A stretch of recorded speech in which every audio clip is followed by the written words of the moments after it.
بسم اللہ الرحمن الرحیم۔ السلام علیکم۔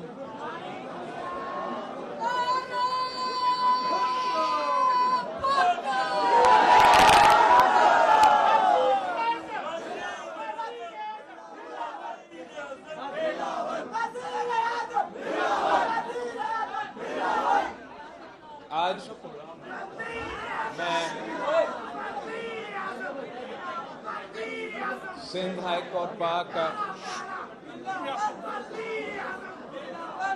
صدر اور جنرل سیکرٹری اور پورا تنظیم کا شکر گزار ہوں کہ آپ نے ہمیں یہ موقع دیا کہ سندھ ہائی کورٹ کے وکلاء سے ہم خطاب بھی کریں، انٹریکٹ بھی کریں۔ میں ساتھ ساتھ پاکستان پیپلز پارٹی کے لائرز فورم کا تنظیم کا شکر گزار ہوں اور حکومت سندھ اور ہمارا لا منسٹر کا میں شکر گزار ہوں۔ اب سندھ ہائی کورٹ تو سندھ ہائی کورٹ جیسے ادارہ ہم تو یہاں بچپن سے آتے ہیں، تو ہمارے بہت سے یادیں ہیں اس ادارہ کا، اس بلڈنگ کا، سندھ ہائی کورٹ کا، یہاں کا وکلا کا، یہاں کا ججز کا۔ جتنا میں آپ کو جانتا ہوں کوئی اور آپ کو نہیں جانتا۔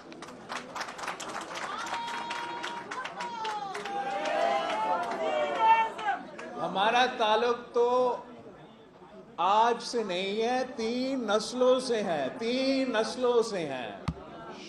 تب تک تو آپ ایک دوسرے کو پہچانتے ہو، جانتے ہو، اندر اور باہر سے جانتے ہو نا۔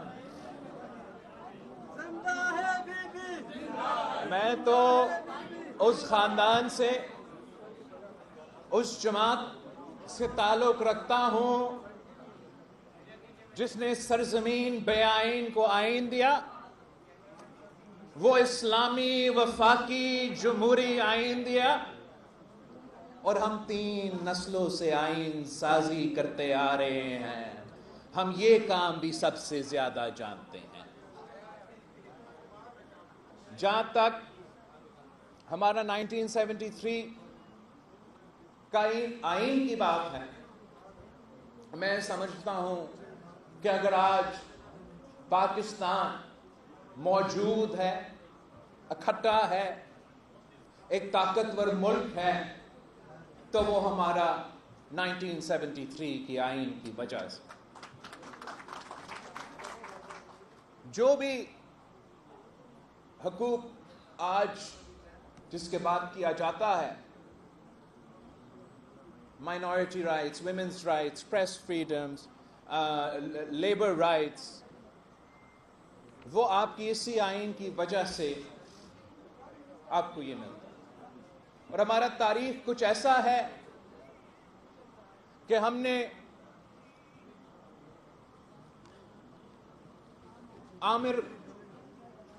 آمرانہ دور بھی دیکھے۔ ہم نے دیکھا ہے کہ کیسے آپ کا خون، پسینے اور محنت، آپ کا 3/3 کنسنسس کے پاس، یا تقریباً مکمل کنسنسس کے پاس کیا گیا 1973 کی آئین ایک آنکھ کی لرزش سے اور ایک ہونٹ کی جنبش سے اڑا دیا جاتا ہے۔ ہم نے دیکھا کہ کس طریقے سے ہمارا آنریبل جج صاحبان عامر کو یہ کام کرنے دیتا ہے۔ 10 سال، 11 سال وہ جمہوریت ہی بھول جاتے ہیں، آئین بھول جاتے ہیں، قانون بھول جاتے ہیں، اور سارا اختیار ایک آمر کو دیا جاتا ہے۔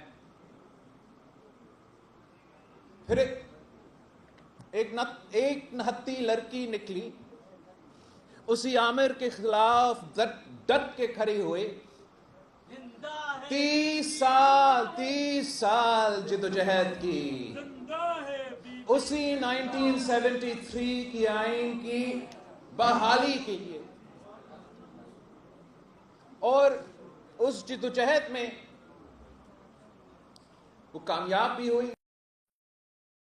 جنرل ضیاء کا آمرانہ دور ختم ہوا، جمہوریت بحال ہوا، مگر اس آئین کو 1973 کی قائد عوام کا دیا ہوا آئین کو ہم بحال نہ اس وقت نہیں کر سکے۔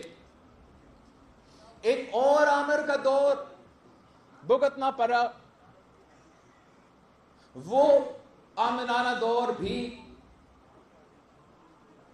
اس وقت ہمارا آئین کو ایک کاغذ کا ٹکڑا سمجھ کے پھاڑا گیا، اور جو اس سے سب سے شرمناک افسوس، اس سے بھی زیادہ بری بات، کہ جج صاحبان نے اجازت دی اس آمر کو آئین قبول کر، جمہوریت قبول کر، اپنا ذمہ داریاں بھول کر کہ صاحب آپ آ جائے اور ایک بار پھر ہمارا آئین میں ترمیم کر لے۔ اور ہم نے دیکھا کہ ایک بار پھر وہی شہید محترمہ بے نظیر بھٹو، جمہوریت کی بحالی، اپنی والد قائد عوام شہید ذوالفقار علی بھٹو کا دیا ہوا اسلامی جمہوری وفاقی آئین کا بحالی کی جدوجہد لڑتی رہی۔ جب وہ جدوجہد لڑتی رہتی تھی اور ہمارا پیشیاں Sindh high court, Lahore high court,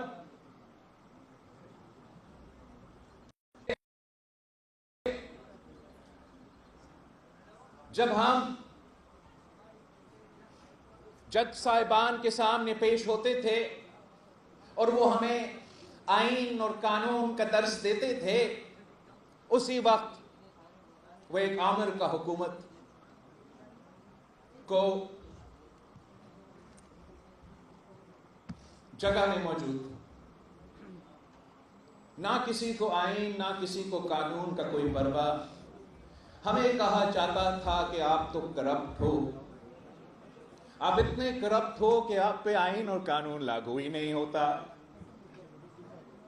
مطلب سوچو، آپ اتنا کرپٹ ہو کہ آپ کو 11 سال بغیر کوئی سزا جیل میں بیٹھنا پڑے گا۔ ایک ہاتھوں سے سلوٹ مارا، اور اسی وقت ایک سیاستدان کو 11 سال جیل میں رکھا گیا تاکہ اب اس نہتی لڑکی کو بلیک میل کر سکے۔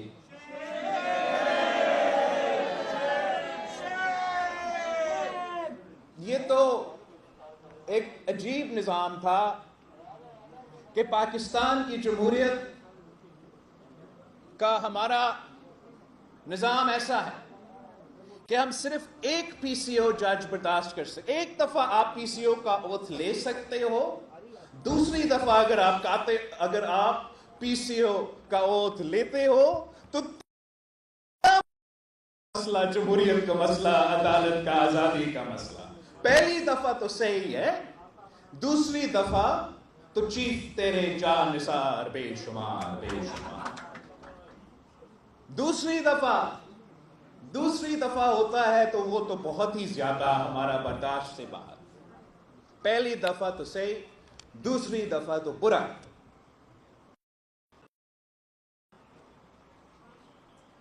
ہم نے جمہوریت کی بحالی کے لیے نسلوں کا قربانیاں دی تاکہ عوام کا طاقت چلے، عوام کی مرضی چلے، کہ اگر آپ فیصلہ کریں تو آپ ایسے نمائندے بھیجیں گے اپنا پارلیمان میں کہ آپ کی مرضی کا قانون بنے، اور ہم تو بڑا لمبا عرصہ جدوجہد، تو جلدی جلدی کی بات کر رہا ہے نا آج کل. یہ تو ایک جلدی کوئی نہیں، 3 نسلوں کا جدوجہد. یہ جلدی کوئی نہیں، ہم مسلسل کوشش کرتے آ رہے ہیں. جب چیف جسٹس افتخار چودھری ایک سٹنگ پی سی او جج تھا، اور تب تک اس کو خیال نہیں آیا تھا، نظر نہیں آ رہا تھا کہ وردی میں بیٹھا ہوا عامر ہے. تب شہید محترمہ بے نظیر بھٹو نے چارٹر آف ڈیموکریسی پہ سائن کر کے یہ طے کیا کہ اگر ہم نے پاکستان کا نظام ٹھیک کرنا ہے، جمہوریت بحال کرنا ہے، عوام کے مسائل حل کرنا ہے، تو چارٹر آف ڈیموکریسی جیسے ایک ڈاکیومنٹ پہ لاگو کرنا پڑے گا. اور اسی چارٹر آف ڈیموکریسی پہ ہم نے وعدہ کیا کہ وہ 1973 کی آئین جس کا ذکر ہو رہا تھا اس سے پہلے، کہ اس کو بحال اس کی اصل روح کے مطابق کرنا پڑے گا، اور تمام کالے قانون کو اس سے مٹانا پڑے گا. اس چارٹر آف ڈیموکریسی میں شہید محترمہ نواز شریف صاحب کا دستخط تھا. شہید محترمہ بے نظیر بھٹو کا شہادت ہوئی، قربانی دی جمہوریت کے لیے. اور ہم سمجھتے ہیں کہ جب اس اسمبلی نے 18ویں ترمیم پاس کروایا، 1973 کی آئین بحال کیا، این ایف سی ایوارڈ دیا، صوبوں کو حقوق دی، تو ہم نے شہید محترمہ بے نظیر بھٹو کا نام مکمل مشن کو مکمل کیا. جب ہم 18ویں ترمیم پاس کر رہے تھے تو شہید محترمہ بے نظیر بھٹو نے کو باقی سیاستدانوں سے زیادہ وہ جانتی تھی کہ کتنا ٹوٹا پوٹا ہمارا سو کالڈ عدالت کا، انصاف کا نظام ہے اس ملک. اس لیے اس نے خود بطور ایک بیٹی اس انصاف کا ادارہ کا جائزہ لیا اپنی زندگی میں. جب ہمارا ہائی کورٹ آف لاہور، ہمارا supreme court of Pakistan became nothing more than a murder scene for شہید ذوالفقار علی بھٹو. ہم نے دیکھا یہ کہیں اور ہوتا ہے یا نہیں ہوتا، ہمارا ملک میں ہوا کہ انصاف دلوانے والا ادارہ نے قتل کیا، عدالتی قتل کیا قائد اعظم. تو شہید محترمہ بے نظیر بھٹو نے یہ خود دیکھی. پھر جب جنرل ضیاء الحق کا دور تھا تو شہید محترمہ بے نظیر بھٹو نے اپنے آنکھوں سے دیکھا کہ کس طریقے سے نہ صرف وہ خود مگر جمہوری پسند ہر کارکن پہ ناانصافی ہوا، تشدد ہوا، ظلم ہوا، اور ہمارے انصاف کے اداروں نے اس کام کا اجازت دی. شہید محترمہ بے نظیر بھٹو کو سب سے زیادہ معلوم تھی کہ ہمارا نظام ٹوٹا ہوا، تو اس لیے اس نے یہ پیش رفت کی. اس وقت جب افتخار چودھری پی سی او جج تھا، کوئی انقلابی نہیں، اس وقت جب کسی چیف جسٹس نے خواب بھی نہیں دیکھا تھا کہ میں نے ڈیم بنانا ہے، اس وقت شہید محترمہ بے نظیر بھٹو نے یہ طے کیا تھا، عوام کے نمائندے نے یہ طے کیا تھا کہ آئینی عدالت بنے گا، جوڈیشل ریفارمز ہوں گے اور عوام کو فوری اور جلدی انصاف ملے گا. یہ اس وقت سے پہلے تھا جب آپ کے عدالت ٹماٹر اور پکوڑے کی قیمت کا تعین کر رہے تھے. تھینک یو، میرا اردو کمزور کا تعین کر رہے تھے. اس وقت سے پہلے طے ہوا، اور اب سے آپ کو مزے کی بات، شہید بیوی کے 30 سال کی جدوجہد، شہادت کے بعد 18ویں ترمیم پاس ہوا. اس میں آئینی عدالت نہیں تو جوڈیشل ریفارمز تھا. کتنا لمبا چوڑا پروسیس, 2/3 نہیں 3/3 پورا پارلیمان نے فیصلہ کیا, عوام کے نمائندے ہوتے ہوئے, ہمارے کارکنوں کے خون پسینے کے محنت کے بعد, قربانیوں کے بعد ان عوام میں پہنچتے ہیں, نسلوں سے جدوجہد کرتے آ رہے پھر پہنچتے ہیں. اور یہ کنسنسس 3 نسلوں ساتھ بناتے ہیں کہ ہم نے جوڈیشل ریفارمز کرنا تھا. تمام کالے قانون عامر نے لے کر آئے, ختم. Devolution done, NFC award done, Pakhtunkhwa done. پر ہم نے جوڈیشل ریفارمز بھی ایک حصہ تھا نا, یاد ہے آپ کو, تو ہم نے پاس تو کروایا تھا. مگر جج صاحبان, آنریبل جج صاحبان, جنہوں نے ریاست کو ماں کی طرح بنانا تھا, جنہوں نے انصاف دلانا تھا, انہوں نے پارلیمان کی آئین کو استعمال کر کے ہمارا 3 نسلوں کا محنت کا ضائع کرنے کا دھمکی دے کے کہ ہم آپ کا 3/3 کا پاس کیا گیا 18ویں ترمیم کو پھینک دیں گے, پھاڑ دیں گے. یہ وہی سوچ ہے جو عامر کا سوچ ہے نا. جب ایک کاغذ کا ٹکڑا ہے تو جو بھی آپ کا یونیفارم ہو, وہ سمجھتے ہیں کہ وہ پھاڑ سکتے ہیں جب بھی وہ جی چاہے. تو یہ دھمکی دیا گیا, پارلیمان کو دھمکی دیا گیا کہ آپ کا پورا آئین کو ہم ترمیم کریں گے اگر آپ یہ جو ججز اپوائنٹمنٹ کا پروسیس ہے اس پہ نظر انسانی نہ کرے.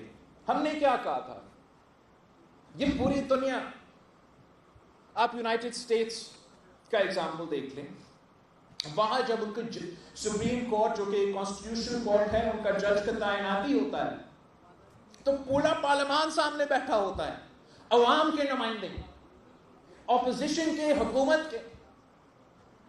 اور یہ کوئی جیو اور ایئر وائی والا انٹرویو نہیں ہوتا ہے بھائی.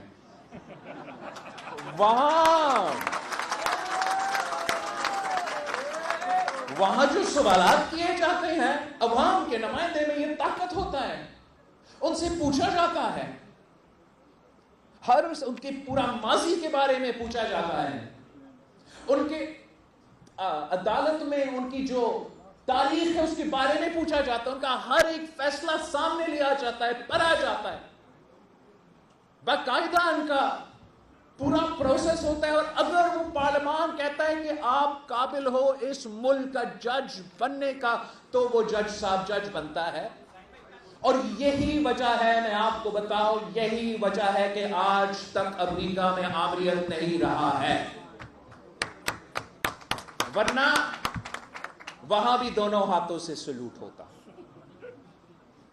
اب ہمیں یہ دھمکی دیا گیا کہ آپ ترمیم کریں, 19ویں آئینی ترمیم اس دھمکی کی وجہ سے آیا.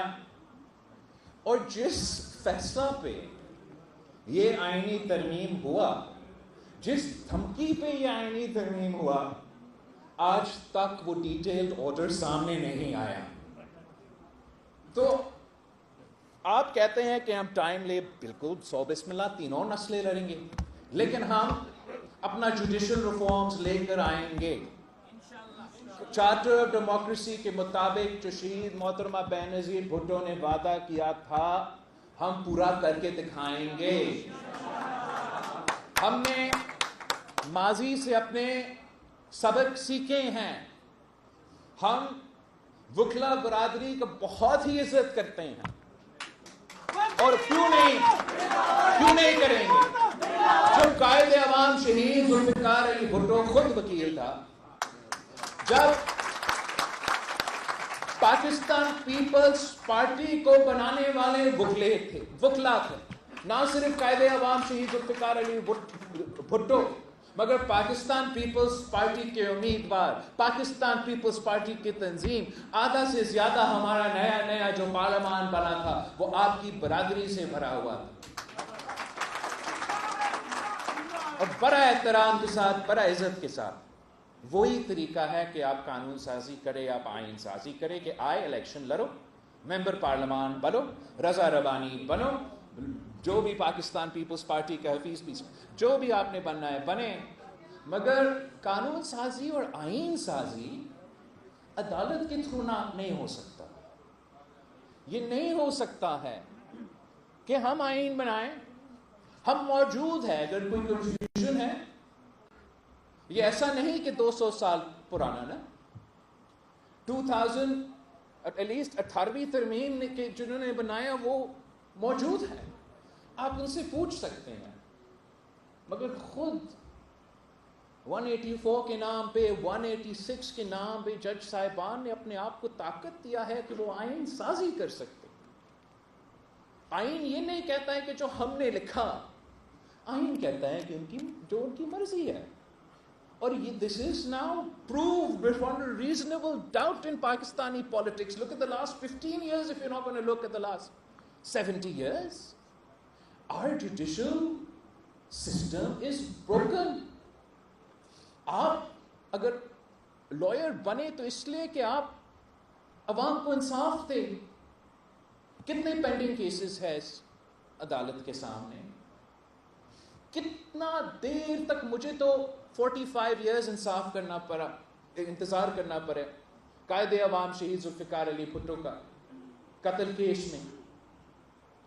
وہاں بھی ہمیں بتایا گیا کہ 10A کی وجہ سے جو ہے ماضی کی غلطیاں کو اس طریقے سے درست نہیں کیا جا سکتا. چلے پھر بھی ایک بہت بڑی تاریخی کامیابی ہمیں 45 ایئرز بعد ملا تھا.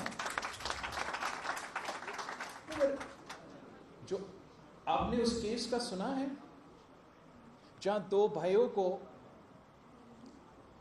یہ قتل میں کا جرم دیا گیا، ان کو ایکسیکیوٹ بھی کیا گیا، اور سالوں بعد اس پتہ چلا کہ وہ بے گناہ تھے اور ان کو باعزت بری ہو گیا.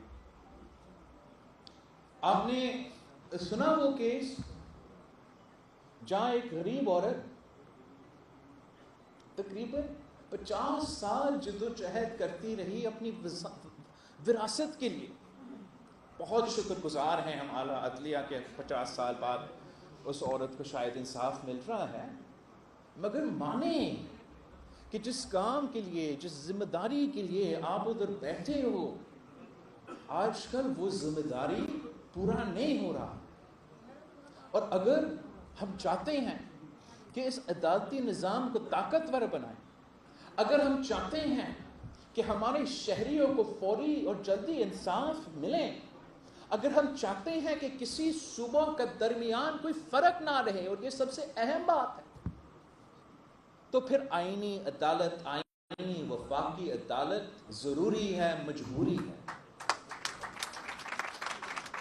اب آپ اس لحاظ سے دیکھ لیں کہ ہمارا جو پارلیمانی نظام ہے وہاں بھی وفاق کا بیلنس رکھنے کے لیے تمام صوبوں کو ایک پار پہ رکھنے کے لیے ایک تو obviously آپ کا نیشنل اسمبلی ہے جہاں ڈائریکٹلی الیکٹڈ ممبرز ہیں، اور دوسرا ہم نے سینٹ آف پاکستان، ایک ہاؤس آف دا فیڈریشن ان کے اوپر بٹھائے ہیں کہ وہاں تمام صوبے کے برابر کا نمائندگی ہو، تاکہ کسی ایک صوبہ کسی دوسرا صوبہ پہ حاوی نہ ہو سکے.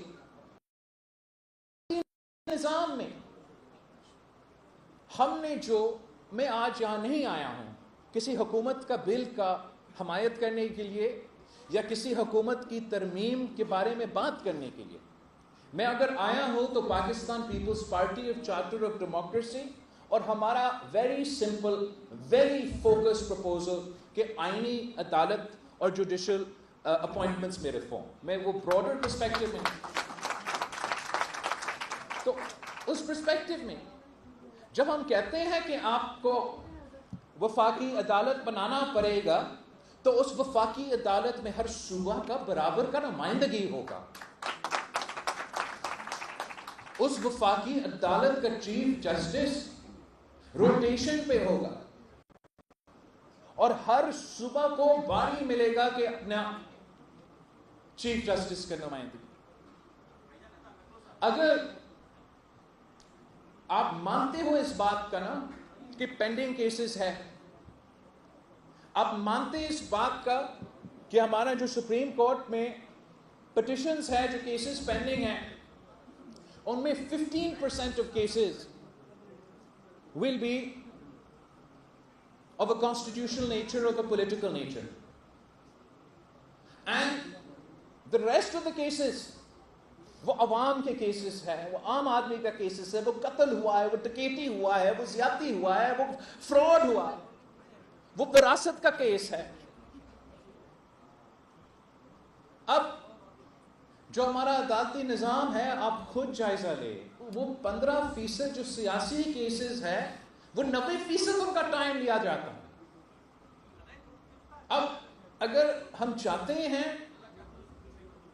کہ ہم عوام کو انصاف دلوائیں تو جس کام کے لیے یہ ادارے بنے، یہ ادارہ بنا، وہ ادارہ بنا، عوام کو انصاف دلوانے کا، تو ان کو وہ کام کرنے دیں.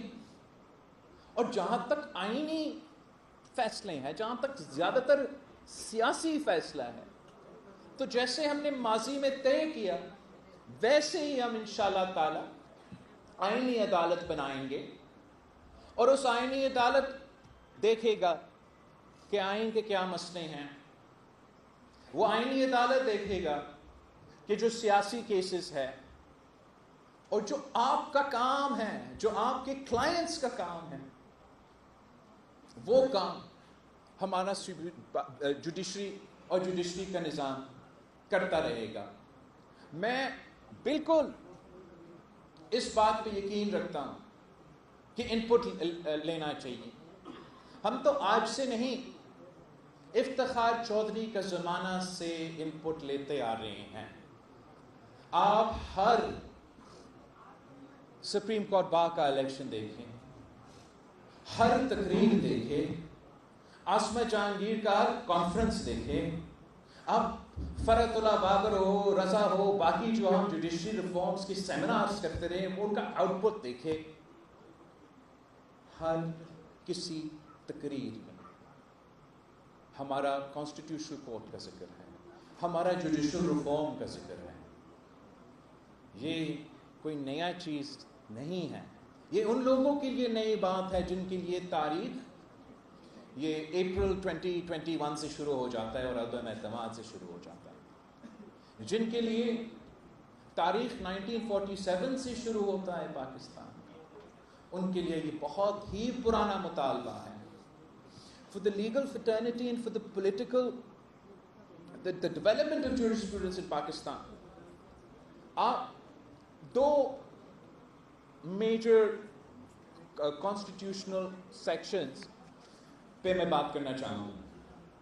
ایک 58(2)B اور دوسرا 63(A). جہاں تک 58(2)B ہے، آپ کو معلوم ہے کہ یہ ایسا آئین میں ایک ہتھیار تھا جس کو استعمال کیا گیا اور جمہوری حکومتوں کو گھر بھیجا گیا غیر جمہوری طریقے سے. اور اس کے خلاف بھی جدوجہد کے بہت لمبا جدوجہد رہا اور آخر کار ہم نے اس کالا قانون کو آئین سے ہٹا دیا. افسوس کے ساتھ کہ وہی 58(2)B کا پاور عدالت نے اپنے پاس رکھ لیا. اور آپ نے دیکھا کس طریقے سے کہ چاہے وہ یوسف رضا گیلانی صاحب ہو، چاہے وہ میاں محمد نواز شریف صاحب ہو، جو عوام کا طاقت تھا، جس کو ہم نے سمجھا 58(2)B کو ہم نے ہٹا کے صدر سے لے لیا، واپس پارلیمان کو عوام کو دلوا دیا، عدالت نے وہ طاقت استعمال کرنا شروع کر دیا. جب خان صاحب کی حکومت کے خلاف ہم تحریک چلا رہے تھے تو ہمارے اتحادیوں میں سے، ہمارا پارٹی میں سے، لوگوں میں سے یہ ضرور مطالبہ تھا کہ فلاں ایشو پہ کورٹ جائیں، فلاں ایشو پہ کورٹ جائیں، فلاں ایشو پہ آپ کورٹ جائیں، وہاں سے ہم اس کو نکال سکیں گے۔ مگر پاکستان پیپلز پارٹی کا موقف یہی تھا کہ ہم عدالت کے دروازے کے تھرو، عدالت کا یہ 58(2)B کا اختیار کے ساتھ اس کو گھر نہیں بیچنا چاہتے ہیں، نہ ہمارا موقف یہ تھا کہ وہاں دیکھنے کے بجائے، یہاں دیکھنے کے بجائے آپ پارلیمان پہ زور دیں۔ عدم اعتماد واحد جمہوری پارلیمانی طریقہ ہے پوری دنیا میں کہ آپ کسی بھی منتخب وزیر اعظم کو اگر گھر بھیجنا چاہے تو وہ عوام الیکشن میں کر سکتا ہے یا ان کے نمائندے پارلیمان کے تھرو کروا سکتے ہیں، نہ کوئی جنرل نہ کوئی جج کے پاس اختیار ہے۔ مگر افسوس کے ساتھ کہنا پڑتا ہے، آپ سب نے ایکسپیرینس کیا کہ پاکستان کی تاریخ میں یا کسی عامل نے استعمال کیا یا کسی جج صاحب نے استعمال کیا، ہم نے ایک دفعہ اس ملک کی تاریخ میں عدم اعتماد کے تھرو ایک وزیر اعظم کو گھر بھیجا۔ اس سے پہلے جب 18ویں ترمیم کر رہے تھے تو ہم نے 63A کا ڈیفینیشن میں اضافہ اس لیے کیا کہ پاکستان پیپلز پارٹی کے خلاف یہ جوڑ توڑ کی سیاست ہوتا تھا، کبھی IGI کی شکل میں، کبھی پیراسائٹس کی شکل، پیٹریٹس کی شکل میں، کبھی کسی نہ کسی شکل میں یہ ہمارے، تو یہ کنسنسس جب بنا کہ فلو کراسنگ کو کمبیٹ کرنے کے لیے آپ پارلیمان کے ممبرز کو پارٹی لائن طے کرنے کا ہدایت پہ پابند ہوں گے۔ اگر وہ فیصلہ کرتے ہیں کہ پارلیمانی لائن کسی بھی وجہ سے کہ وہ پارلیمان پارٹی لائن کے خلاف جانا چاہتے ہیں تو پھر ان کو وہ ووٹ استعمال کرتے ہیں، کاؤنٹ کیا جاتا ہے اور پھر ان کو بائی الیکشن لڑنا پڑتا ہے عوام سے۔ ان عوام جنہوں نے اس پارٹی کے نشان پہ ان کا منتخب کیا، ان سے پوچھنا پڑے گا کہ کیا میرا ووٹ صحیح تھا یا غلط تھا۔ اس طریقے سے ہم نے فلو کراسنگ کے لیے ایک پابندی بھی لگایا اور پارلیمان میں ووٹ کی طاقت کو اور پارلیمان کی اور پارلیمانٹیرینز کی آزادی بھی رکھی۔ نہ کم بیک عدالت نے فیصلہ کیا کیا، 63A کا جب فیصلہ کیا جا رہا تھا، آپ میں سے کوئی مجھے بتائے کہ کیا کسی نے آئین پڑھا؟ جب 63A کا فیصلہ لکھا جا رہا کوئی وہ آئین پڑھا یا کوئی کسی نے یہ سوچا کتنا بڑا ہم فیصلے سنانے جا رہے ہیں، کسی سے پوچھ لے جس نے وہ آئین لکھا کہ کیا آپ کا مطلب تھا۔ جب آپ پڑھتے ہو 63A کو ان دا کانسٹیٹیوشن، کیا کوئی کنفیوژن ہے کہ ہونا کیا ہے یا کیا نہیں ہونا ہے؟ عدالت نے یہ اختیار اپنے پاس لے لیا کہ آئین میں ترمیم وہ کر سکتے ہیں، ہم نہیں، اور انہوں نے 63A کے فیصلے میں آئین کا ترمیم کر رہا کہ جو آپ نے لکھا وہ نہیں، اب ہمارا مرضی۔ اور مرضی کیا تھا؟ مرضی یہ تھا کہ PDM کا پنجاب حکومت نہ بنے، مرضی یہ تھا کہ PDM کا پنجاب حکومت نہیں ہوگا تو الیکشنز میں اثر ہوگا، خاص طور پہ صوبہ پنجاب میں، اور جیسے آپ سب کو پتہ ہے پنجاب کے اپنی۔ اور وہ فیصلہ کیا تھا؟ فیصلہ یہ تھا کہ آپ ووٹ پارٹی لائن کے خلاف نہیں دے سکتے، دیتے ہو تو گنا نہیں جائے گا، دیتے ہو گنا نہیں جائے گا، پھر بھی کرتے ہو تو نااہل کیا جائے گا۔ بتائیں مجھے کون سی آئین، کون سی جمہوریت، کون سی رول آف لا کے مطابق یہ فیصلے دیے جا رہے ہیں؟ اب آپ ہمیں کہیں کہ آئینی عدالت نہیں، کانسٹیٹیوشنل بینچ، آپ اپنا 13 ججز کی ویکنسی سندھ ہائی کورٹ کیوں نہیں بھر جا رہا؟ کیوں نہیں؟ سیاستدانوں کی وجہ سے، یا اس لیے ہمارا بردر ججز جو ہے وہ ایک دوسرے سے ہاتھ ملانے کافی دیر سے نہیں ہاتھ ملا رہے ہیں؟ بات تو کی بات۔ یہ نہ صرف آپ کی عدالت کا مسئلہ ہے. کتنے ویکنسیز ہے لاہور ہائی کورٹ میں؟ 24. اب ایک اور بینچ بنا لیں, وہ بینچ ویسے ہی چلے گا جیسے باقی بینچز چل رہے ہیں. آپ ایک اور بینچ بنا لیں. آپ کہہ رہا ہے اضافہ کر رہے ہو ججز کا. 100 بسم اللہ. میں چاہتا ہوں, میں روزگار دینا چاہتا ہوں, میں چاہتا ہوں کہ ہر بینچ پہ میں اضافہ کرے, لیکن بھریں گی کیسے آئینی ترمیم کے بغیر؟ اس لیے اس وقت جو ہے ججز کہتے ہیں کہ ان کی مرضی. آپ نے جو 19ویں ترمیم کے مطابق ترمیم کیا اس کے مطابق ہی نہیں چلے گا. ہمارا رولز و مطابق, ہمارا رولز کے مطابق آپ جوڈیشری میں اپوائنٹمنٹس کریں گے. اور رولز کیا کہتے ہیں کہ the judiciary is of the judiciary, for the judiciary and by the judiciary. آپ نے جج بننا ہے تو آئے میرا پریکٹس میں پریکٹس کرو. آپ نے جج بننا ہے, آئے میرا خاندان کا حصہ بنو. آپ نے جج بننا ہے, ملوٹ کرو. یہی تو وجہ ہے ہمارا نظام ٹوٹا پھوٹا ہے. تو ہم نکلے اس کو ٹھیک کرنے کے لیے. آپ اگر میاں شہباز شریف صاحب کا نیت پہ شک کرتے ہو کرو. اگر آپ کسی جج صاحبان کا نیت پہ شک کرتے ہیں کرو. اگر آپ میرا کسی اتحادی کا نیت پہ شک کرتے ہیں کرو. کسی ادارہ کا نیت پہ شک کرتے ہیں کرو.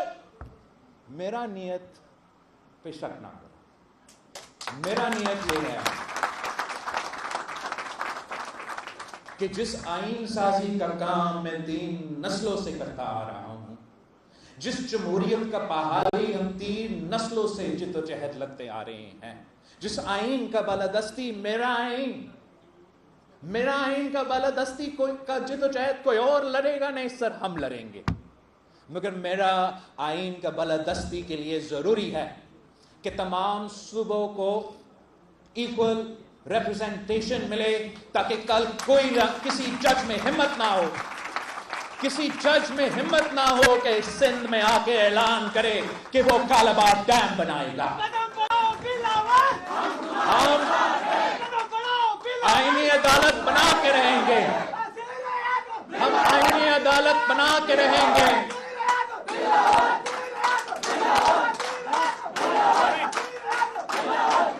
ہم آئینی عدالت بنا کے رہیں گے تاکہ کسی اور وزرائے اعظم کو تخت تاج پہ نہ چلایا جائے. ہم آئینی عدالت اس لیے بنائیں گے کہ ان سب شکایت سارے مسئلے کی اپنی جگہ, تاکہ اس ملک کے عوام کو انصاف ملے. اس ملک کے عوام کو میرا ذمہ داری ہے. آپ لائرز بنے ان کا کیس لڑنے کے لیے.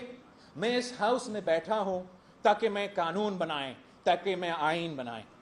اور میں سمجھتا ہوں کہ بہتر ہوگا کہ ہم کنسنسس کے تھرو بنائیں. بہتر ہوگا کہ دوسری جماعتیں ساتھ مل کے بنائیں. مگر ماضی سے ہم نے اپنے سبق سیکھیں.